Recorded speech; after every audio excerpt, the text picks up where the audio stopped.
Hi friends! ఈరోజు వీడియోలో నేను మోస్ట్ పవర్‌ఫుల్ అయిన టెంపుల్ ఒకటి చూపిస్తానండి. ఇది చాలా ఫేమస్ అయిన టెంపుల్ అనమాట. తిరుపతిలో అంటే తిరుపతి దగ్గర తనపల్లి అనే ఊరుందనమాట. ఆ ఊర్లో ఉంటుంది కొండపైన ఈ టెంపుల్.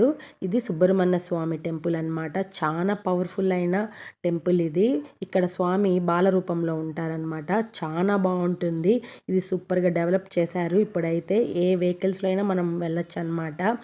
చాలా పీస్‌ఫుల్‌గా ఉంటుంది ఇక్కడ వాతావరణం అయితే. ఇంకా మన మనసులో ఏ కోరికలు కోరుకున్నా తప్పకుండా నెరవేరుతాయండి ఈ స్వామి దగ్గరకొస్తే. ఇక్కడికి భక్తులు ఎక్కడెక్కడి నుంచో వస్తారండి. ఆల్రెడీ దీని ఫుల్ వీడియో నేను ఛానల్‌లో అప్లోడ్ చేశాను. ఎవరైనా చూడకపోతే ఒకసారి చెక్ చేయండి. మీరెప్పుడన్నా తిరుపతికి కానీ వస్తే తప్పకుండా విజిట్ చేయండి ఈ టెంపుల్‌ని. మంచి ఫీల్ ఉంటుందన్నమాట. చాలా బావుంటుంది. కొండ మీద నుంచి నైట్ వ్యూ అయితే సూపర్‌గా ఉంటుందండి. తప్పకుండా ఒకసారి విజిట్ చేయండి. For more videos please subscribe.